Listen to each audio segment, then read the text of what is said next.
Thank you, Alan. I'm very excited to be here. And yeah, I define myself a designer, actually, but yeah, I also like the description that Alan gave me. So I hope that what I do is not too specific. I am a designer. I work with visuals, but I work with data. I don't know how much of data visualization you are familiar with, but I'll try to be very, like, I don't know, simple in what I say. So just a little bit of information of me before I started. I am an architect as a background, so I didn't study design, but I work as an information designer, so like building information and knowledge rather than houses. And in my day job, I work as a professional in the data world. I design charts, data visualization, and interfaces that in a way let people access data in a visual way. And I run a design firm that is called Accurate. I co-founded the firm 5 years ago. We are around 22 now, data visualization designers, software developers, and data analysts. We started out in Milan, Italy. I'm Italian. And then 2 years ago, I moved here to start the New York office. And as you can imagine, we work across very different industries, creating different kind of data-driven digital products for business and communication purposes. This is just a pretty fast composition of some of our latest digital applications. So we do build a lot of visual analytics, which is a boring definition, but like we work with banks and organizations and design and develop digital tools to leverage their data assets. Recently, we also started to work around data strategy from a design perspective, so supporting the creation of data workflow before even visualizing the data. We also work with startups, building their data-driven product from the very concept to the development. And we also design multimedia data-driven experiences, so combining different media such as video interviews and videos and data. But today, I just don't want to show you our work or our process. I'd rather like to start a conversation with you around what I believe are some of the key challenges for us as designers, especially communication designers and information designers nowadays, and what I believe could be interesting perspective to look at our data and the data visualization world from. So, first of all, I think we should embrace complexity and think at our data projects in general as engaging ways to convey the richness of the data we analyze, the richness of the context of those data rather than simplification. Because the world is complex, it's compound, more and more rich of information that can be combined in these very handless ways. And more, given the increased complexity of the phenomenon that we analyze, like simple bar charts are not really able to communicate and render the complexity. And so I do believe that one of the important challenges for data visualization designers nowadays is to experiment and find proper ways to express the data complexity. Most of the times, all of that runs around designing layers of data explorations, and so layering both our analysis and the visualization.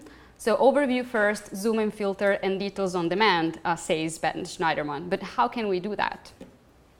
So I'm going to showing you today a not very recent project of ours, but I still think it's useful to be showcased because it was at Accurate our playground to find our way to address complexity. It's an old-fashioned series of printed data visualization in collaboration with La Lettura, which is the Sunday cultural supplement of the main Italian newspaper, which is Corriere della Sera. It was a journalistic collaboration where we worked side by side with the newsroom of the newspaper for more than 2 years, and we produced more than 40 data analysis and visualization, and we sort of created our method to create rich and dense visual narratives with data. And in static pieces like that is, of course, even more challenging because you can't have interactivity like in a digital application, and so you really have to try to build these languages to address this complexity. So La Lettura is how the supplement is called, and it can be translated like the very act of reading, like spending time reading. And the purpose of the column where we publish the visualizations is explicitly to explore what can be done with data journalism and data visualization, and also to perform a sort of stress test, how much of a complexity a reader can absorb. And every time here, this is still in Italian, but then I'll show you some translations in English. Every time here we chose our topic, sometimes it was just a fascination that we have, sometimes it was a compelling hot topic that we wanted to explore. We found our own data sets to visualize. And then we also looked for multiple tangential data sets that can enrich and contextualize the main one that we found. And then we every time imagined and create a very unique and tailored visual models for the data that we were analyzing. And we call what we do here a multi-layered storytelling, with a first story that should be visually clear at a glance, but then that can lead readers get lost in details, in marginal possible exploration. And here it was when in our company we didn't have developers, and so everything that you see here has been done pretty manually from Excel to Adobe Illustrator, so no coding here, like a laborious process of working with the data. I'll just explain you one of the visualization for the first idea around complexity. So this visualization explores the Nobel Prizes and laureates from 1901 to 2012. And the main data set that we found and that we have been working with contained only the names of the laureates, the categories of the prize, and the years they received the prize. But you will then see how we really enriched the visualization and the main data set, because we wanted to look for context to our journalistic story, and we tried to layer the complexity to make it visually accessible. So we visualized the prize categories along this timeline with this parallel score, with these main rows highlighted by colors. And so we will always have red for chemistry, blue for economic science, green for physics, yellow for literature, purple for medicine, and orange for peace. And each of the dots that you see here represents a Nobel laureate, and each guy is positioned according to the year the prize was awarded in this like horizontal axis, but also his or her age at the time of the award, which we easily calculated given the date of birth. So highlighting how old you should be to win a Nobel Prize. And then per each category, we drew a line indicating the average age for winning the prize per categories, and also the average age for the total of the laureates. So starting to highlight differences between the different categories and the differences in ages through time. Then on the other part, we use the main axis of the visualization to provide some aggregated information. The arcs that you see here represent the principal university of affiliation of Nobel per each category. And so we took the total of the laureate, we picked the 7 most common universities, and then we went to see how many of our geniuses attended those universities per category. And it's interesting to see that chemistry, which is red, physics, which is green, and medicine, which is purple, are spread, quite spread among the 7 main universities, while literature and peace Nobel laureates, which are yellow and orange, quite didn't attend the top university. Then this is even more interesting. Those bar charts here within these brackets represent the average grade level per category, and so how many of the category, the category had a PhD, or how many of these wasn't even degreed. And you can learn that if you won a Nobel in medicine or economic or physics, you should really think about a PhD, but you can try without it for literature and peace. The double rounded dot represent the women out of the total, which are actually not so many. And our design choice here was pretty clear. We wanted to reduce the clutter visually, so we could have also added the double circles in blue, for example, around the men, and painted them blue, but we didn't, because like you got the distinction even if we only highlight the women out of the total. Just going back a little bit on the whole piece before exploring the other parts, so you can recall where we are. And you have to imagine that these pieces were printed like that big, and so really people could physically dig into the data. Like imagine a double page of the New York Times as a size. Then the part below represent the most frequent hometowns out of the total, colored per categories and aggregated per 30 years. So again, using the already built axis of the visualization to provide this aggregated information. And yeah, interesting is that like lately, if you're born in the US, you're more likely to catch the prize, while at the beginning of last century that most of the scene was European. And so I guess you're starting to see how many contextual information we added to the first data set to suggest possible interpretations. We also had some curiosity highlighted, so some primates and particularly relevant stories, like, for example, Marie Curie winning 2 Nobel Prizes, or the oldest winner that was 90, while the youngest was 24, like personal stories that are then recalled in the visualization with the number to show that these are like human beings, behind the dots. And of course, this is the how to read it part, when we used, again, the visualization main shape to give readers information on how to play around with our designs. And this is very important, like to build a very consistent legend, especially when you are dealing with so many layers of information. So here we are back again with the whole structure of the piece, which is quite rich, and it renders the complexity of the many overlapping and interplayable stories around the Nobel Prizes. And this is not the ultimate point of view around the Nobel Prizes, but like as a journalist here, at least we provided multiple levels for readers to explore. So I explained how we normally work with these many layers of information in a paper I've been asked to write for the Parsons Journal for Information Mapping. And so we realized while writing this paper that there are really different phases of layering both our analysis and the data visually that we normally follow. The process is of course not so linear as I will be telling you right now. It's a constant iteration and seeing if it works and like coming back and forth. But if I should start to like to talk about phases, I would say that first of all, we always compose the main architecture of the visualization, the basis through which the main story will be mapped and displayed. And so is it a timeline, a scatter plot, is a map, is the organization of the layout of the visualization. And then we start positioning singular elements within the main frameworks, so each singular data point finds its location within it. And these are, of course, diagram and like abstract diagrams, so it's not a real visualization, it's just to explain you the phases. And yeah, this is also the process where we test the effectiveness of the main architecture of the visualization. So the placement of the elements reveals if there are weaknesses on models, and we have to maybe design a different one. Then we construct shaped elements of dimensionality and form with quantitative and qualitative parameters. And so each element starts to assume a color, a feature, according to the characteristic that we want to highlight. Then if there are internal relationship between the elements, then we start to elucidate this relationship. And then we start labeling and identifying. So the addition of explanatory labels and short text to start to provide clarity throughout the visualization and to identify our elements. And then this is the main point, like after we know that the first story has been told, we are starting to supplement the greater story through the addition of minor or tangential tails elements. And we consider it a very important step to contextualize the phenomena. And as we've seen before with the nobles, we can consider this part as linking the main story to external ideas, to other times or other places. And the element of what I call a secondary story, of course, should be positioned where they best help to enrich the overall comprehension, where they fit into the data. Like, for example, where before we used the main axis of the visualization to then aggregate the information. And then, of course, providing small visual explanations such as a legend or a key. And the process of the legend, creating the legend, always involves a simplification of the general architecture, for example, the X and the Y axis, like base, timeline, or a scatterplot, as well as minimal explicit shape, colors, and dimension of the singular elements.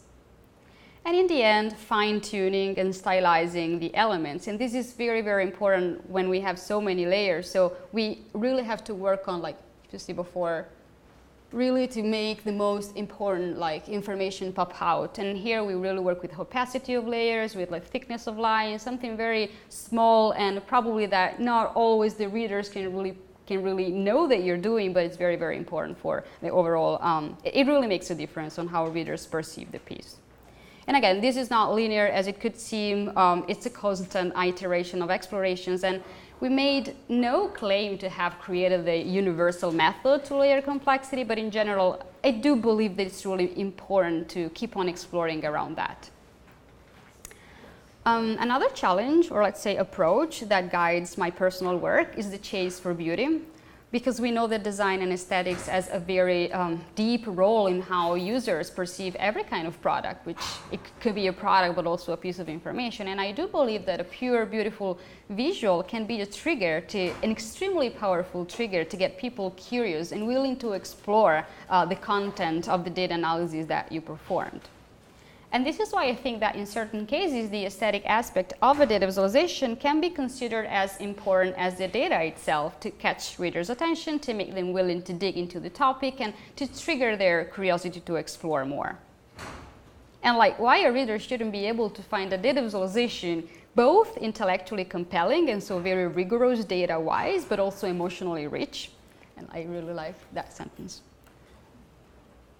And where I want to go with it, of course, is that beauty cannot replace functionality, but beauty and functionality together achieve incredibly greater results. And this is why we like at Accurate, and why I like the idea of making people think, oh, this is beautiful and maybe even strange in the first place, but then hopefully I want to know what it is about. But again, how can we do that? I'm just sharing my personal way and method of chasing beauty. What I try to do when I build data visualization is never get inspiration from existing data visualization. I'd rather get visually inspired from various fields, and I always suggest others to try. I suggest that as designer, we should learn how to see before learning how to design, and to learn what is that we like of what we see, what are the features of the things that we naturally attract our eyes. Personally, I'm very, very attracted by abstract art for the elegance of the composition and the juxtaposition of different elements, but also from the repetitive aesthetics of music notation, for example, or the layering system of architectural drawing. And I really think that it's important to observe and then to be able to translate the features that your eyes are attracted by to core principle of our personal style. And you will see what I mean with the next visualization that I'm showing.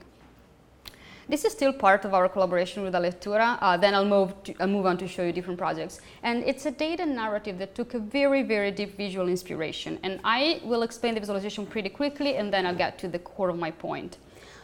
This visualization explored the phenomenon of the brain drain, so researchers that decides to move abroad in another country to pursue their research career.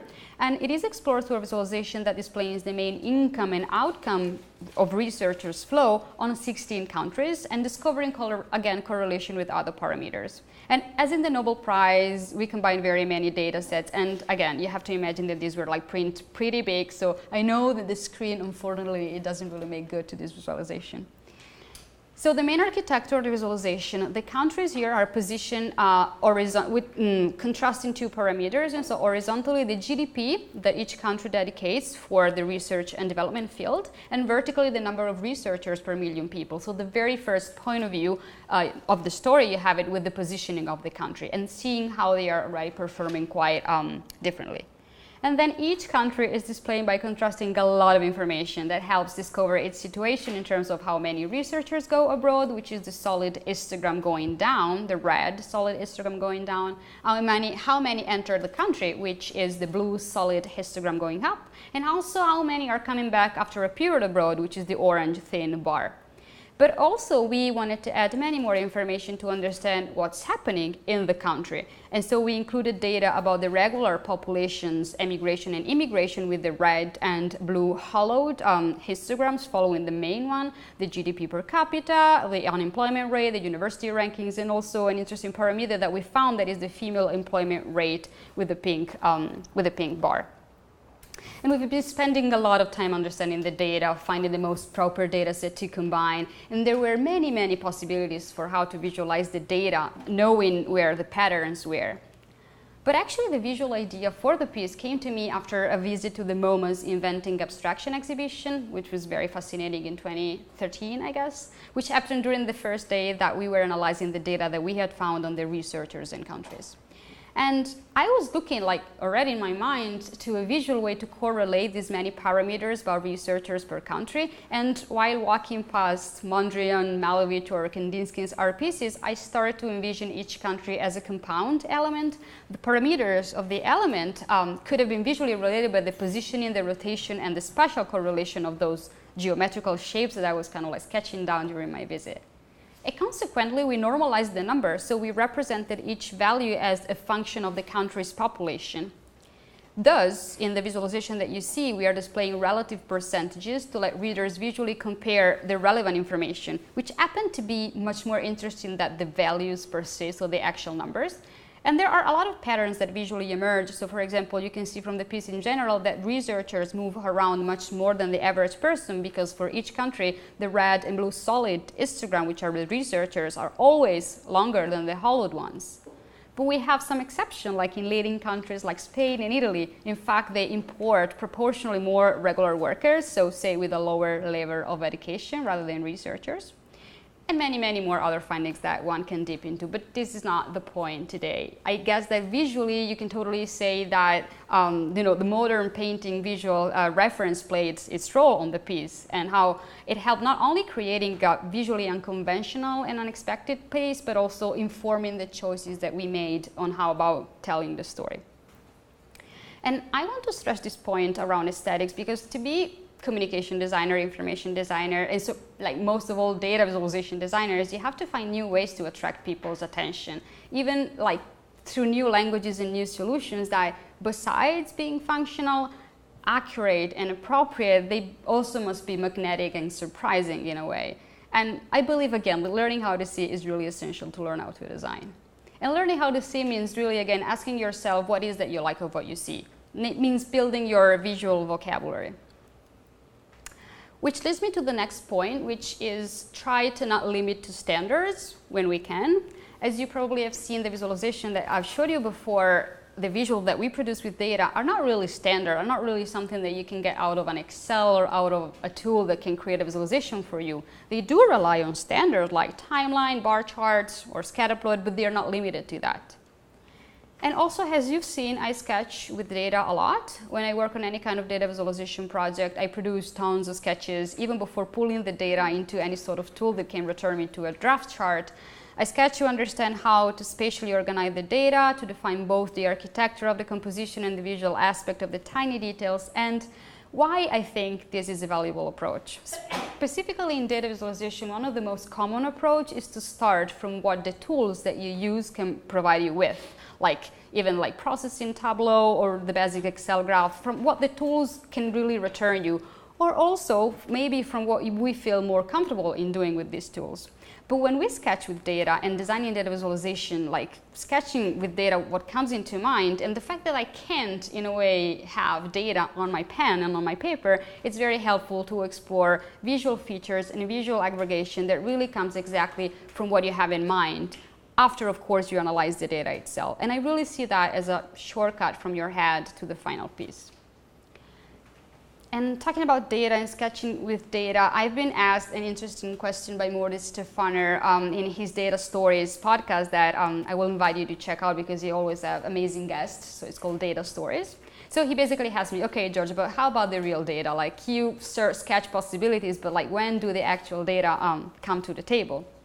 And I would sum up again here by saying that there are about three phases that in parallel of the data analysis are helping me draft the visualizations with the sketches. So a first phase, when I am interested in, say, the main macro categories of data, like the kind of topics we're talking about, the eventual correlations of pattern that we find, or even just the number of elements. Are we talking about 50 entries or 500, 5,000? So understanding the macro categories to start the visual possibilities about the macro organization, again, the architecture of visualization. And then there's a second phase where after we test our designs with the actual data, after we see that the spatial layout works, I would just like focus on the singular elements, so the singular entry point. I would sketch and resketch shapes and details to figure out which features to use to better represent them according to the variables that we have. And to conclude, I would generally have a final phase where I would structure everything that I expect of finally having digital, but in paper. And here is again when I'm pretty sure that we can go ahead with the design that we created. And this is just the final piece that we've been doing before the sketches. And I think that it's very important also to have like refined sketches to have something that is very shareable with clients. I always like to share sketches with clients in the first phases as opposed to wireframes, because I realize that most of the clients take what you do digitally, even if you write draft in caps, like they take it as more final as a sketch. And so there's less room for a discussion if you just share a wireframe than if you share a sketch. So they also get more defensive in general with wireframes, and yeah, so I mean, sketch is good.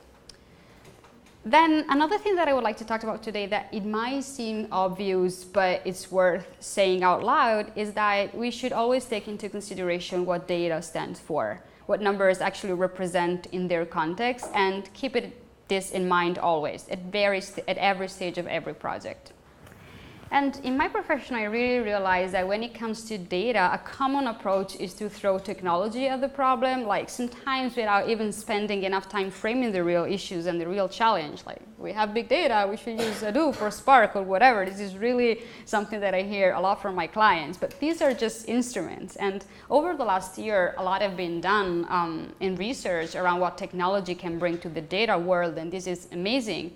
But I do believe that it's the true convergence and hybridizations of science and design that can open new perspective and take the conversation to a next level. Because when we work with information, it's really so easy to get fascinated by the quantities, the number, the variables, and it's really easy to lose track of what numbers really mean and what it's important to display. And yeah, with my company, we do work with businesses and organizations of different nature, and for them, we do build software, custom analytic platforms. We do really experiment with different kind of technology, but we also every time try to look at any of their data problem using a design approach from the very early stage. A design approach that actually limit the possibilities to increase the opportunities, to focus on framing the right questions, and ultimately to reconnect numbers to what they stand for, which is people and behaviors. And to this regard, last year a very particular challenge was posed to my team by this woman, Samantha Cristoforetti. She has been the first Italian woman astronaut. And, well, yeah, of course I'm Italian, so it's easy to talk about Italian projects. So she contacted us before being launched on a 6-month-long expedition to the International Space Station. And she asked us if we wanted to collaborate on some real-time data visualization while she would be in space. How awesome, like how much data there will be to visualize, like the orbit around Earth, the number of spacewalk, or the speed and positioning of the ISS, or also her Twitter feed, because she could tweet from up there, visualize on a map. And I could really go on hours to list how many information there are available to visualize. But a technology-driven approach would have taken us far from anything meaningful. This is exactly what we didn't want to do, and actually, like, who needs that? But still, we're so compelled to use all of the numbers we have, to show the power and the complexity of our engine, to display everything that we analyze all together. But ultimately, what both Samantha and us wanted to achieve was a way to make her presence felt through her data, a way to remind people down here on Earth that there was a human being orbiting around them beyond Earth, a human being who was trying to find ways to communicate with them. And so we decided to frame just one question to guide our design process. Is it possible to use this data to promote a very simple and basic human connection? And if you think about it, the idea was there already. In fact, the core idea of Friends in Space, which we like to describe as the first social network that extends beyond Earth, is very simple. You log in with your social profile. Here is me. You can see Samantha's real-time position above your head with the trajectory of her current orbit, which is the yellow arc, as well as a map of all of the people around the world that are online in the same moment with you in the platform. Well, yeah, it might take you a few seconds before you realize that those little symbols indicate all of the people that right now are online with you on Friends in Space, represented through their location on a world map that you can hide and show. But as soon as you realize that one of these little dots is you, the fun begins. So you just click hello, and a simple arc on the map connects you to other people who just say hello from all over the world. You're linked. You're connected with somebody in Japan, in New Zealand. And actually you see it on the map, and you feel that. And the whole idea is very simple, is that you are part of a map of the world that is connecting different people who at least share one interest and one emotion. And if you were lucky enough, you also saw and received a feedback from Samantha when she was waving back from the ISS, because every day she tweeted hello Earth with an hashtag that we retrieved, and specifically from her position, we just got the feedback to the people that were connected. And all of this connection have then been recorded for you in your control room in form of visual souvenirs from space.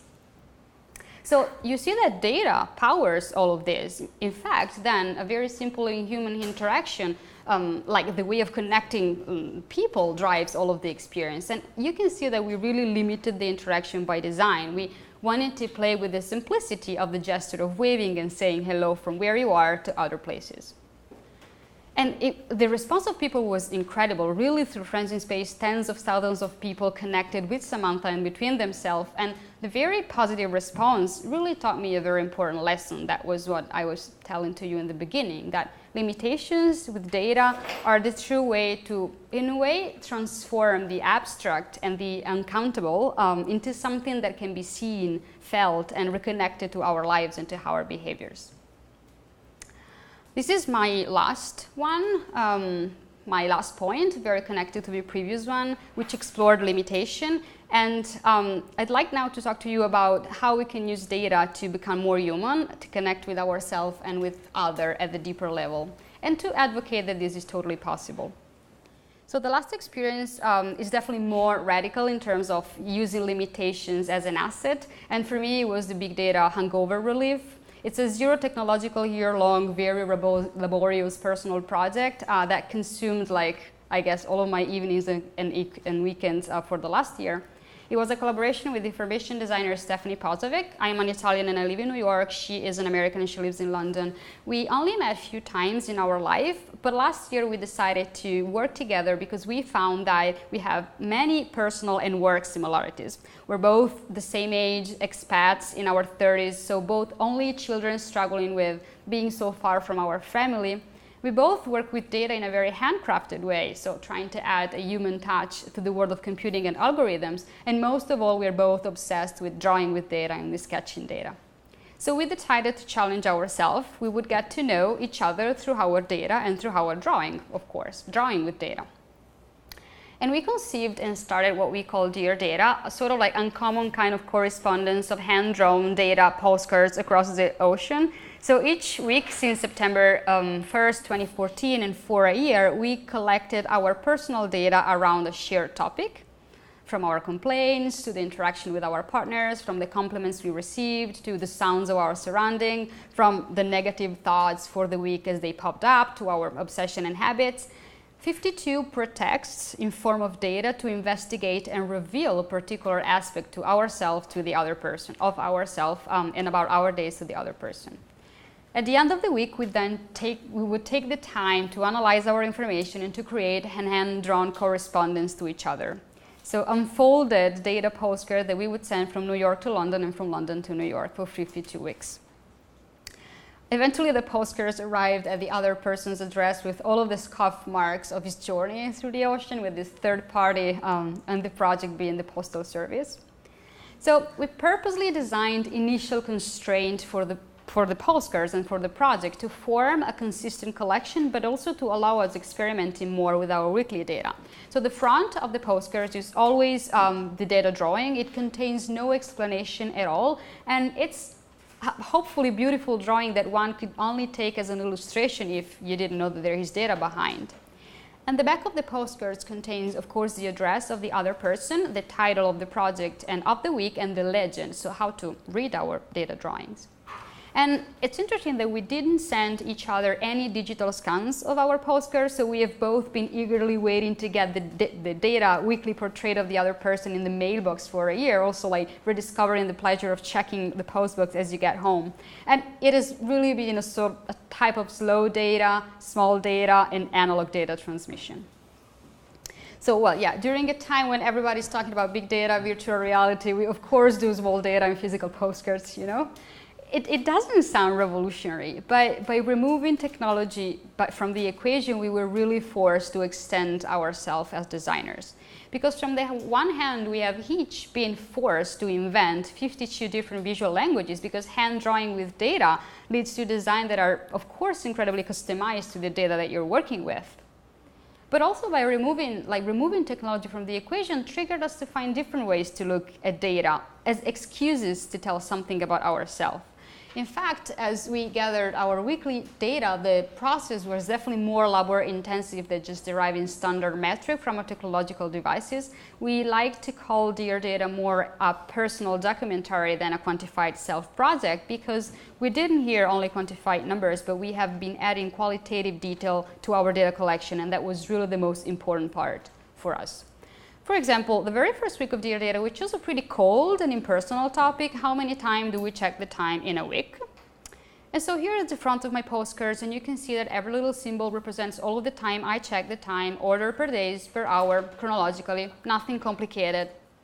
But you also see how I added anecdotal details about those moments. In fact, the very different instances of my symbols indicate why I was checking the time. What was I doing? Was I bored? Was I hungry? Was I late? Did I just like glance the clock without really wanting to do that? And this is the key part, so giving Stephanie or the other person an idea of my days through the pretext of my data collection. Something that is not really possible if you don't actively add meaning to your tracking. Of course, a lot of us work with their personal data. We all have many apps that are supposed to unlock key revelation about ourselves and about patterns in our life. But I think we shouldn't really expect a digital app to tell something about ourselves without any active effort by us. We really have to engage in sense making of our own data. And like most of the weeks of our Dear Data project, the topics were something that a digital app cannot track. And that you really have to engage in, because of course we can also find data in our minds and in the words we use, and not only in our activities, which is even more compelling if the goal is telling something about ourselves through our data. On week 7 we tracked our complaints, and I composed this musical complaints card, borrowing a very literal visual inspiration from the music notation system to show the repetitiveness of my complaints of different type over time, and their pitch, their loudness, through the positioning of my complaints notes over the lines of each score. Did I truly need to complain? And explaining Stephanie how to interpret my protest, and being very honest about how grumpy I've been in the true spirit of sharing. And then also using my data drawing as a further data set, sort of like realizing that the real data drawing could have been pretty simple, but you see what I mean, like, anyway, like admissible complaint, not really so many. And I really invite you to count every time that you complain, because you realize that most of the time it makes no sense to do that. But then because we wanted to experiment, we figured that we can find data even beyond the daily tracking and make a survey of what we own, for example. Going to our wardrobes with the eyes of the data collector, looking for data in the way we categorize or classify our garments. How many do we own? What colors? How often do we wear them? Do we really need all of the clothes that we have? And again, for me, discovering what should have been pretty clear from the beginning from the overall story of my closet. But when you see that visualized, you really see, oh my God, really that is true. And you see that, and it really jumps at you. Or at week 46, we categorize the books we own, or we explore our emotions, tracker the darkest feelings of our negative thoughts for a week, which was quite difficult to do and made us realize how complicated it is to really discern what makes you feel bad and what darkens your mind. It's really hard to make these things countable, but we tried. We also tracked our laughter for a week, like what we did laugh about and with whom. And this is one of those data sets that in a way intrudes in our life, because you can't fully enjoy your laughter because you know that you have to track it. So it's kind of like, it was really a tricky year. Or lastly, we can also try to use data to become better human beings, at least for a week, and to be able to perform acts, to then be able to track them. Like this week where we purposely smiled to strangers and track their reaction, if there was any reaction. So I'm not going to show you all of our postcards, you can find them online, but what I wanted to say with that is that over a year, Stephanie and I shared everything about ourselves through the excuses of our data. We truly became friends through our data, and most importantly, we also started to look at data in our profession through different lenses. I'm not suggesting you to start drawing your personal data or to find a pen pal across the ocean, even though actually if you want to do it, now we have an open section of our website where you can find a data pen pal, and it's already full of people who are participating from all around the world. But anyway, it's of course not imaginable that we all like hand-drawn data in our jobs, and thank God we have our computers and our softwares, but experimentation of this kind, where we radically limit ourselves and when we drastically limit our tools and our possibilities, can really teach us a lot about the perspective that we look at all kind of data from. Because by shifting away the focus from the technology, we get closer to the real meaning, and then we can definitely bring technology back in the process. And yeah, it's painful. It was painful, laborious, frustrating, and it makes you realize that the undo comment is really amazing, because here you can't undo. It's painful when the postcard is coming up very nicely and then you have to start from scratch because you make a mistake. But there is a value in spending time with your data. And in this specific project, since it was a process of discovery about ourselves, by hand counting and by hand analyzing, analyzing our data manually, we really got to know ourselves and the other person at a deeper level. And maybe what I'm saying is also that we have to spend more time with our data in general. Because if you think about it, even when we work with big data, like the whole point is making it meaningful, contextual. It's about making it smarter, understandable, and actually smaller. So for sure, data is not only a matter of technology, as I was introducing before. It's mostly a matter of how we collect, process, and relate with information. It's a matter of how we design the ways to look at data. And this is why I like to say that I believe that data is more a state of mind, and that data can be an attitude more than a matter of skills and tools, and that we can really find data all around us and become collector in our days if we just put on the right glasses. On a more personal level, I also discovered how putting myself into a project and making very personal information public, not only to Stephanie, but to all of the people that saw the website, well, it really kind of not only deeper and deeply connected with Stephanie, but also to hundreds of people that are taking the time to write us and say how much they can relate to a specific topic, to a specific revelation. Because if you think about it, in each postcard for 52 weeks, we manifested our flaws, our geeky habits, geeky sides and habits, and we definitely didn't share our best selves as we sometimes would do on social media. We shared who we truly are, and doing it in form of tiny quantitative bits honestly also helps you not being afraid of doing that. They are data after all. So ultimately I argue that data can make us more human and connect with ourselves and others at a deeper level if we design the right ways to do that. I'm almost done. More in general, 1 year of this very laborious personal project with data, 1 year of what I call unnecessary creating really led me to think about my work and profession in a different way. It also led to amazing stuff like the forthcoming publication of a book, various exhibitions, and it has been really a great learning experience, even almost 7 years of professional work around the field. And I'm also happy to say that it made me reflect upon collaboration, and it has not been easy at all. We definitely get on each other's nerves many times. We are two strong-minded designers with different design sensibilities, and there have been and there are so many design battles around how to communicate the project, how to shape the website, how to compose our talks, but also let alone how to design a book together, that we're doing it right now. But with two of us, we've also been able to stick to this project through holding each other accountable, pushing each other forward every week. And we have been able to progress in our practice in a way that we could never have ever done on our own. And think about it. If in your collaboration you agree on everything, the other person is not necessary. And I think it's important to always keep it in mind when in any kind of professional relationship, you just desperately want your ideas to win. But you don't learn this way, you don't grow this way, and you don't make big steps this way, I believe. I guess I'm done. Thank you.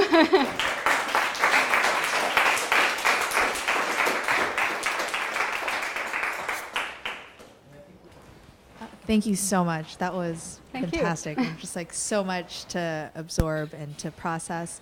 I'm wondering if you can talk a little bit about something you touched on earlier in your talk, where you talked about data strategy before design, and creating data processes before designing the data itself. Can you speak a little bit more to that? Yeah, it's something that we started to do lately because the more we work with big organizations and with organizations that have many different kind of departments within their business that work with data, we really understand that sometimes it's the reason why they are not optimizing their work with data. It's also really a lack of communication workflow, a lack of really a workflow for the data. Sometimes, very often, you have the data analysts that just analyze their data, and then you have the developers that build the backend, and then you have a visual designer that ultimately sometimes they kind of call in the process, but the most of the data analysis and the data structure has already been done. So what we are trying to do with some organization that we're working with is really to talk to them from the beginning to the end of the process to try to start like collaborating on like analyzing data before really, compartmentalizing everything. So what we're doing with different kind of organizations, specifically financial institutions, is really trying to bake the design into the beginning of the process. You need to be lucky to find a client that is willing to change their workflow, and the biggest the organization is, the hardest is to convince them.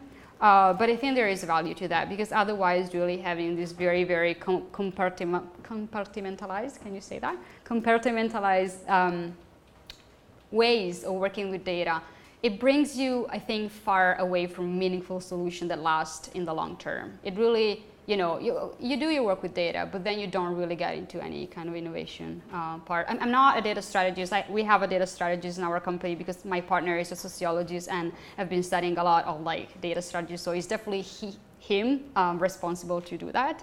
But I enjoy being part of that as a designer. Sure. Hi. Hi. Thank you so much for giving us your time. I really enjoyed the presentation. Thank you. I've heard that Giorgia Lupi talked about how people working on data can be categorized in 3 different like sections: designers, artists, and scientists. Yeah. And my thesis was on data visualization, and when I was interviewing people, I realized that there's always like this battle between scientists and designers or artists that they criticize them for the lack of accuracy with their visualizations. How do you handle these kind of situations? How do you? I think that it's also mostly a matter of definitions and goals. There are so many infinite posts online between the differences between data art and data visualization, data design and something. Ultimately, I believe that it depends on the goal that you have on hand. So what is your communication goal that you have with data? What I personally find interesting, and this is also why I don't work by myself, but I work with a team, is having a group of people that comes from different backgrounds and that can really tackle data from like 360 degrees. So in my company, we have data scientists, data analysts, we have this sociologist partner of mine that works with data strategists, we have interaction designers and data visualization designers. And so I think that depending on the goals, the best thing possible is to have different voices in the process. But I'm not sure if I answered to your question. So what is specifically your question about that? What if I told you that your visualization is a piece of art, but it's not informative? Like it's not accurate. Like your numbers aren't actually, your visualization doesn't actually represent the true numbers. Well, this is the so matter it's of like going back and it's check. misleading. Well, if you do make mistake with data and like misrepresent the information, this is something that you're not supposed to do. And this is something that is wrong in all kind of practice, as if you were a journalist and you tell a story that is not true. So I think that what I think in my work is that accuracy with data is granted, like is the base level. We shouldn't even talk about accuracy. Like this is really something that we should give for granted. And if you make a mistake and you misrepresent information, you're not doing your job correctly. But like I think that on top of that, you have some goals.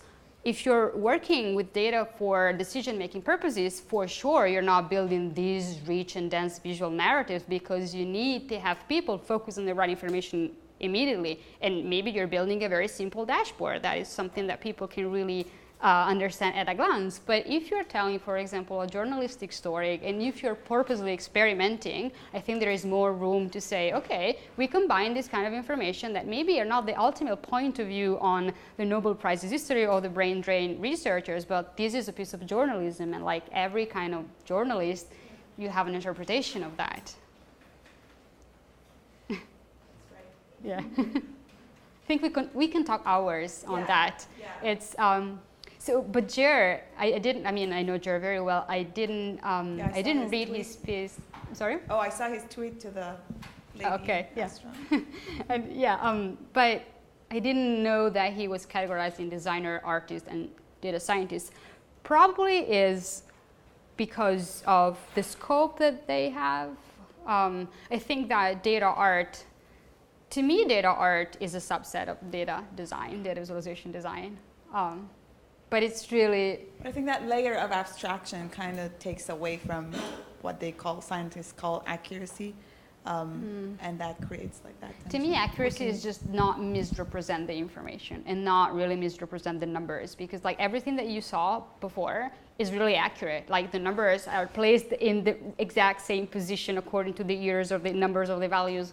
We can say that it's like complicated, that it's rich, that it's too rich probably, but we can't say that it's not accurate. And if it's not accurate, it's because we made a mistake, but it's not that. I mean, what I'm saying, like accuracy should always be there. And then we can talk about what is the goal for your visualization. Yeah. Thank you for your question.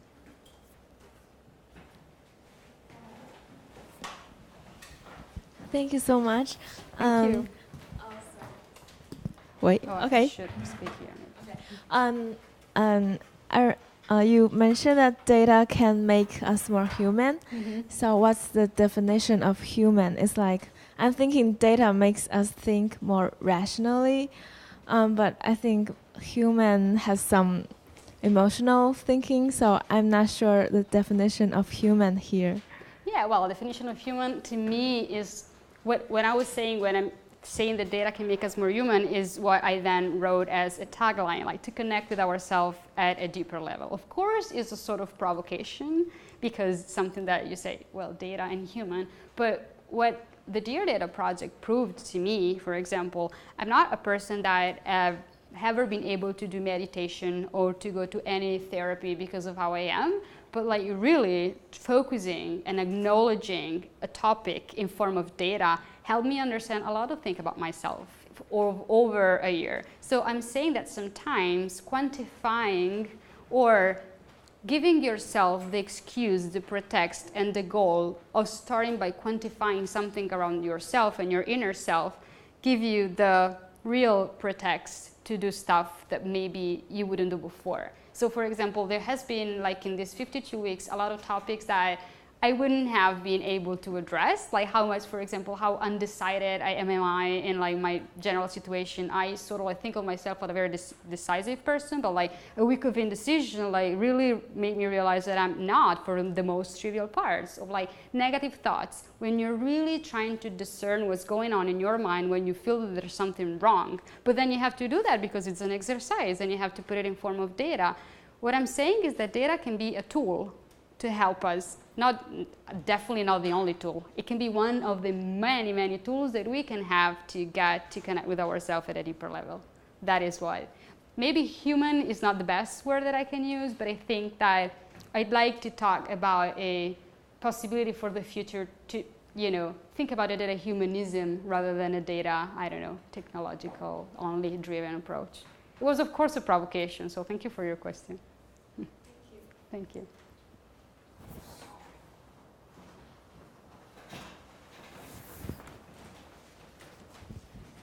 Hi. Hi. I guess I was wondering how diverse a range of like industries do you work in through your clients, and then if you're working with a client who's from an industry that you don't have that much personal experience in, how do you develop the insights into like what is the right question to ask when you're dealing with something that's like very unfamiliar? Yeah, definitely an interesting question. We work with a lot of different industries. We work a lot with banks, so financial institutions. We've been working with the healthcare system. We work with foundations. We've been working with the UN, so the United Nations, building their reports.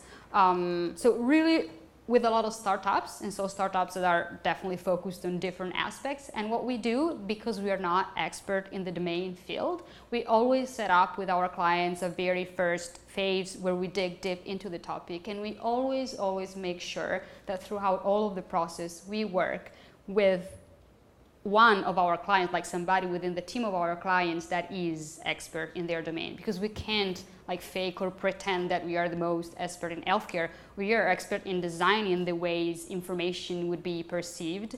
And so what we do is we always collaborate very strictly, like in a strict relationship with the core knowledge domain of our clients. And for that, every time that we have a project, we start with 2 days of kickoff meeting, like 2-day workshop with the client, and then we also have very often moments of feedback. So we really kind of like talk not only every day, not necessarily every day, but every couple of days, and we send draft, and then all of the process is very iterative. But I think that the answer to your question is we don't even pretend to become more expert than our clients. We are expert in our job, which is how to visualize information, how to make this information accessible, but we do really work with expert. And this is actually also why I love my job, is because like every time and in every project I learn a lot of I really learn something new, and I kind of like can dig deep into a different aspect or field.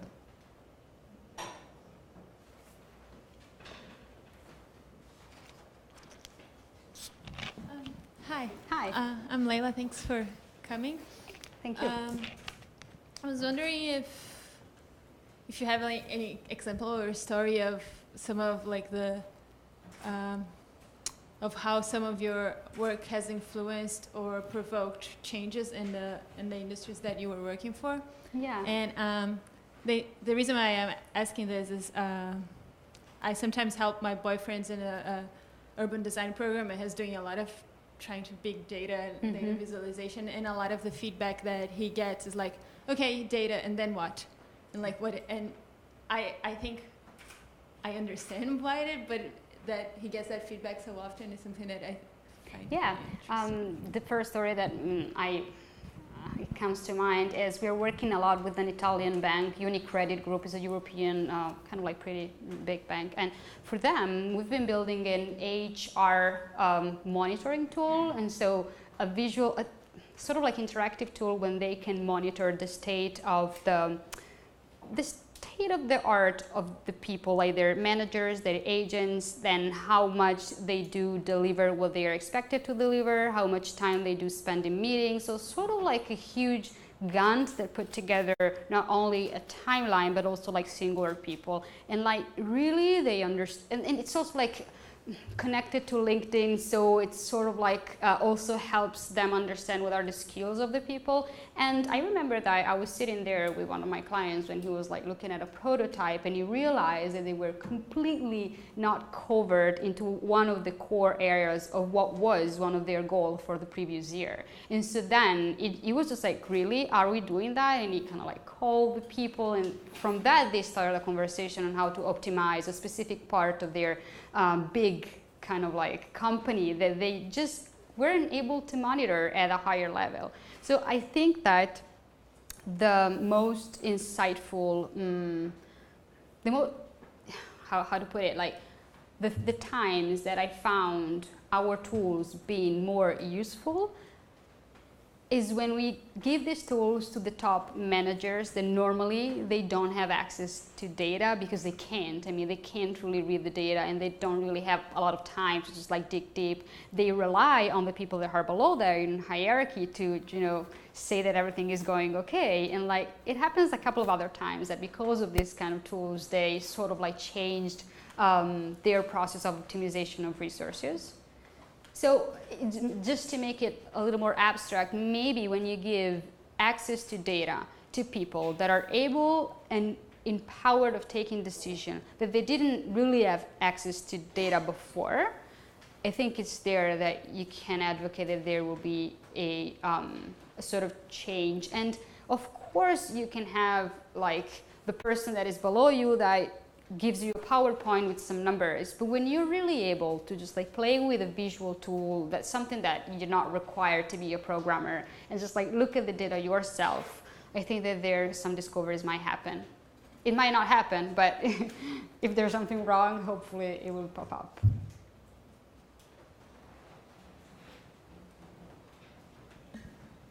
So many questions, thank you. Thank you so much. I don't know. First of all, thank you so much for coming here and sharing your amazing work with all of us. It was very inspirational. Thanks. So I have two questions. The first one is, what was a big step that you took to actually co-found your own company? Awesome. And then the second one is, have you ever, do you have like really scientific data that has to be translated into informational graphics, or have you ever had any like abstract data that has to be translated into informational graphics? What do you mean by abstract data? And then I will answer to your two questions. So in like very unusual topics that are not so scientific and straight to the point. Does it make sense? I'm not sure if I got the question. Your data, like all the topics of your data would. Okay, so something that you have to find your data. Exactly. Okay, so starting from a topic. Yeah, I guess like your data is the perfect. I'm sorry if I didn't get the question. I think that your data is the perfect example to say, okay, you have to address your complaints. You have multiple ways to do that. Just like, for example, just tracking down every time that you complain and just it. But then you can really be creative and find ways to say, okay, but what is that I was complaining about? Who I was complaining it with? Or maybe putting also some contextual details. For example, normally I'm a person that I'm always cold. And so maybe if I say that, okay, it was cold in this place and I complain, I have a contextual detail. So for example, if I'm tracking my emotions, I can just say, okay, I felt an emotion, 1, 2, 3. Or then I can say what kind of emotion it was, what was it triggered by, or can I add contextual details, for example, about the weather, I don't know, something that helps you discover. So I guess that when you have abstract topics, you can either, when it deals with your personal data, of course, you just have to be creative and find the right question, right, to ask to the topic and like the right way to put a abstract topic into quantities. But in our job, like in my company, when they say like, okay, for example, in this piece is for the Nobel laureates. Oh yeah, it's the anniversary of the Nobel laureates. Can you guys do something around that? And then we started to say, that's okay, what are the informations that are available? And then we went to find the main data set, which was just like when the Nobel Prizes were delivered. And then starting by that, okay, but what can we add? And then you go and dig deep and find online and in different kind of like online databases your data. So that's the second question. But like for the company, I studied architecture, but like within all of my 5 years, I was more interested in the representation of like buildings than in the design of buildings. And my I'm trying to make it short. My master thesis was an urban mapping project, and so it was like of course in the realm of architecture because I was dealing with the city, but I was like already mapping information. And after that, I went to work for an interaction design firm, and there I met one of my two partners, the one that is like a sociologist. And like within this interaction design firm, it was a big firm in Italy, like 40 people, it's called Interaction Design Lab. My partner Simone and I decided at a certain point that we wanted to focus on information design. So it's not only interaction design all around, but really working with information. And we sort of like built our own small company within the company. And so we tried to start to find our own clients. And that was something that was agreed with the partners, of course, because the information design part was sort of like a new tiny branch. And then we figured that we were, pretty good at doing that. So also to find clients and to manage a small team, we were just like 4 people.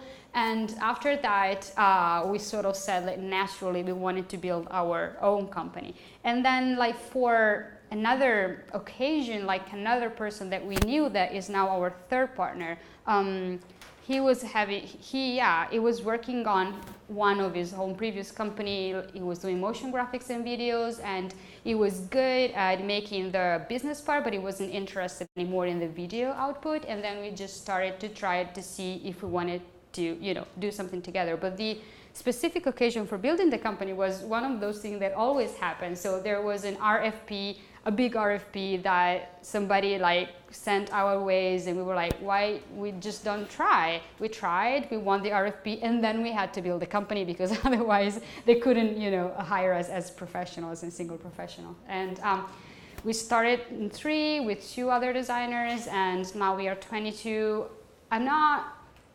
We didn't really plan in the beginning to become that big. I mean, I know it's small, but for being a design company, to me now it feels big.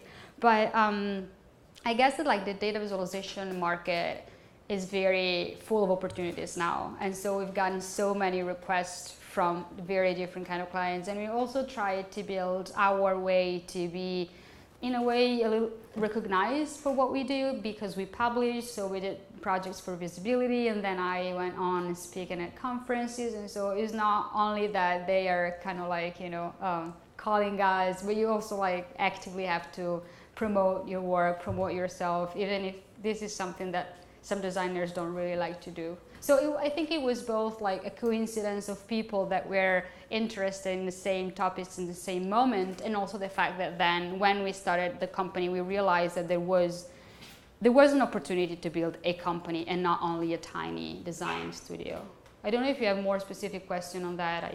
No, that answers my question. Okay, thanks. Is there time for just one more? I do, yeah.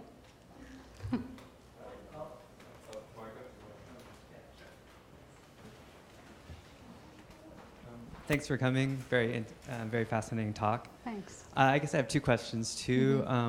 One is we had a studio visit last week, and their big mantra seemed to be like breaking free of the screens and the constraint of like screens and the two dimensions that data visualization traffics in. Yeah. And I was wondering if you felt constrained by that, and then not to put the tool ahead of like the context, but like, are you interested in other ways of exhibiting this data, like either sonification or virtual reality?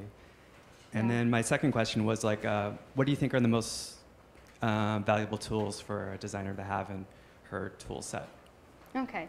I think the first question, it always depends on the goals. When we work with data with our clients, we, like 99% of the time, we are required to build something that is specifically a web tool, a mobile tool. So something that, they already dictate the fact that they will be using that tool in this way. And so we are somehow constrained by the bidimensionality. I think that there are a lot of opportunities for sure to work on other kind of ways to represent data, maybe as you said, in a sonic way, or like with VR also. But what I'm feeling is that most of the market is not ready yet. So maybe there are definitely possibilities to do artistic exploration, and I think there have been some very interesting artistic exploration on how you can merge VR with data, or also you can use sounds for representing data. It's just that, as always, all of this kind of like avant-garde has to be digested before being really used. So what I'm saying is, like, I've never had any clients or any request for doing something different than bidimensional data visualization with data.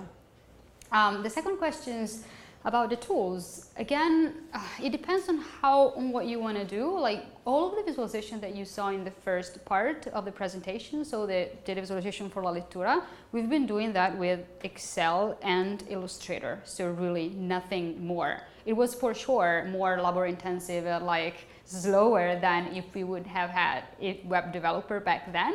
But it's sort of like also set up our method. It's like I myself, I don't code. I will never learn how to code because it just doesn't make sense because I have developers, but I still can work with data. And so I guess what I'm saying is, like, from the basic pencil and paper to Excel and Illustrator, and to then like maybe having something that helps you draft visuals before you refine them. For example, Tableau is an interesting tool because more and more it allows you to like also have multiple and interactive views on a dashboard, and it's not 100% intuitive as it can be, I don't know, a Word document, a Word program, but it's still something that we found some of our clients being able to learn how to use. And then, of course, it depends on how much you want to go deep into coding. So, I don't know, what do you mean exactly by tools? Do you mean like technological tools, or maybe? Yeah, like you mentioned Hadoop or, D3 or like whatever, like JavaScript based. Yeah, our developers work like doing everything custom. They use D3 libraries sometimes, but they just really work on, they're just amazing. I don't know how they do. Yeah. Well, Giorgia, I'm sure some people want to speak to you one-on-one. How proud we are to have you here today. Thank you so much. Thank you for having me.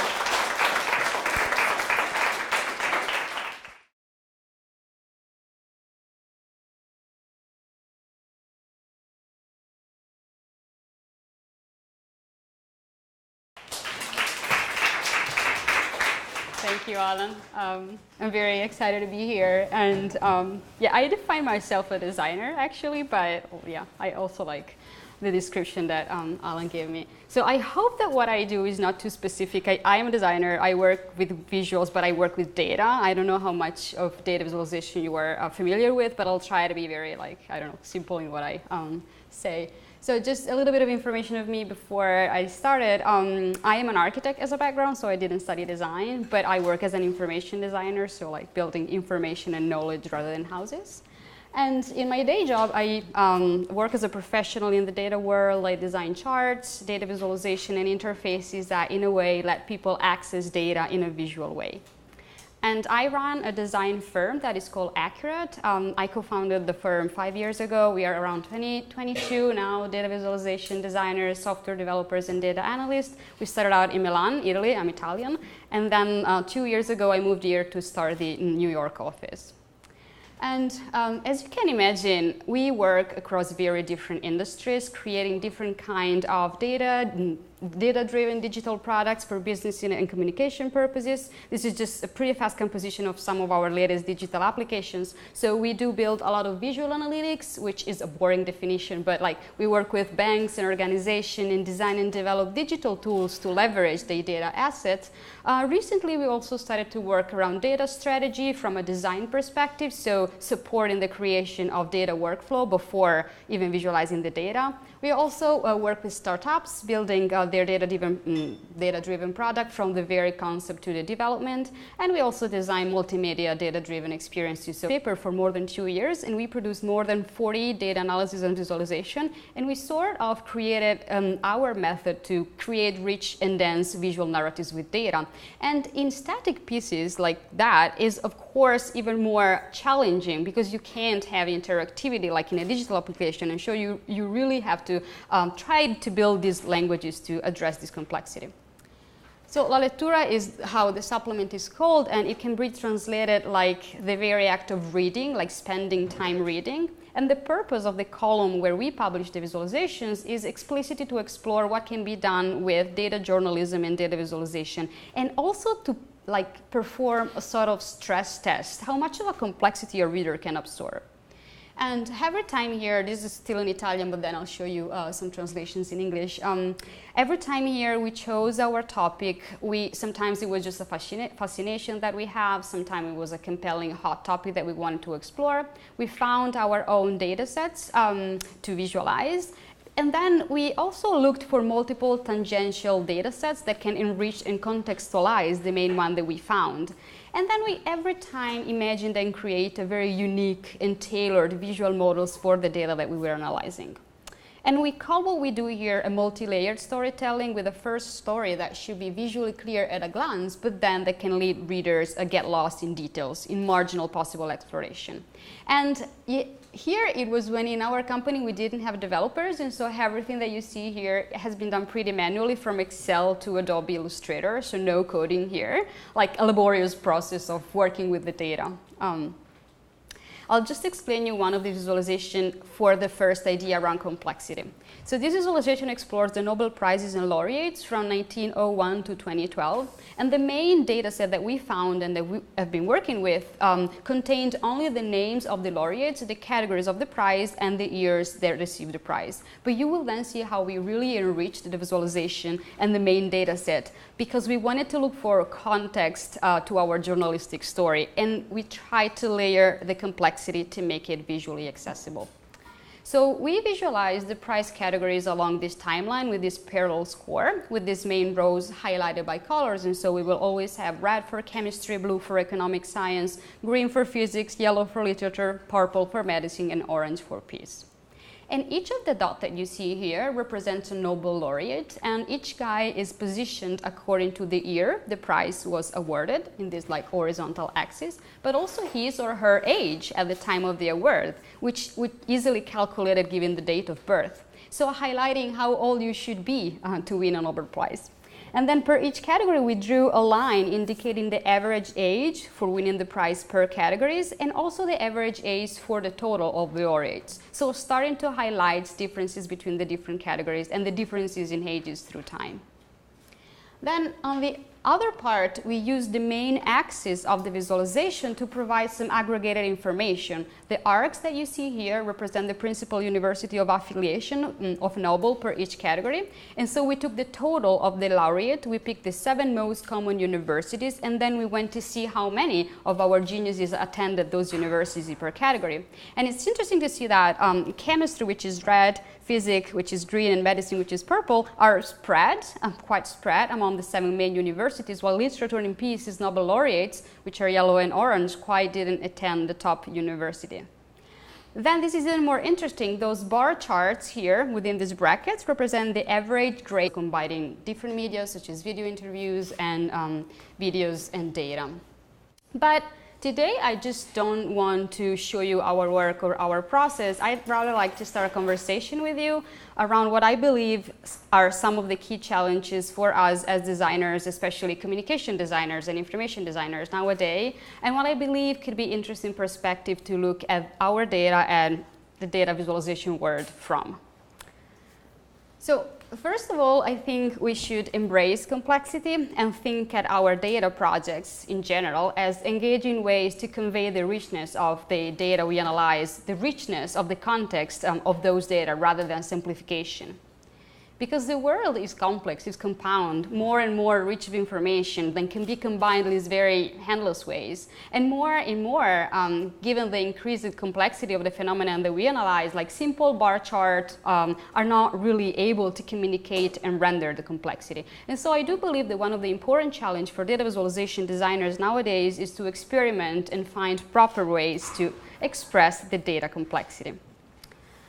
Most of the times, all of that runs around designing layers of data explorations, and so layering both our analysis and the visualization. So overview first, zoom and filter, and details on demand, says Ben Schneiderman. But how can we do that?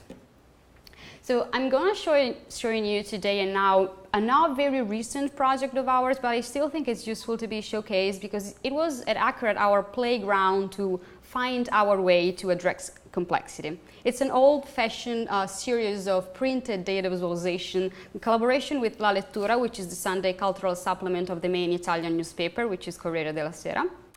It was a journalistic collaboration where we worked side by side with the newsroom of the newspaper level per category, and so how many of the category, the category had a PhD or how many of these wasn't even degreed. And you can learn that if you won a Nobel in medicine or economic or physics, you should really think about a PhD, but you can try without it for literature and peace. The double rounded dot represent the women out of the total, which are actually not so many. And our design choice here was pretty clear. We wanted to reduce the clutter visually, so we could have also added the double circles in blue, for example, around the men, and painted them blue, but we didn't because you got the distinction even if we only highlight the women out of the total. Just going back a little bit on the whole piece before exploring the other parts so you can recall where we are. And you have to imagine that these pieces were printed like that big, and so really people could physically dig into the data. Like imagine a double page of the New York Times as a size. Then the part below represents the most frequent hometowns out of the total, colored per categories and aggregated per 30 years. So again, using the already built axis of the visualization to provide this aggregated information. And yeah, interesting is that lately, if you're born in the US, you're more likely to catch the prize, while at the beginning of last century, that most of the scene was European.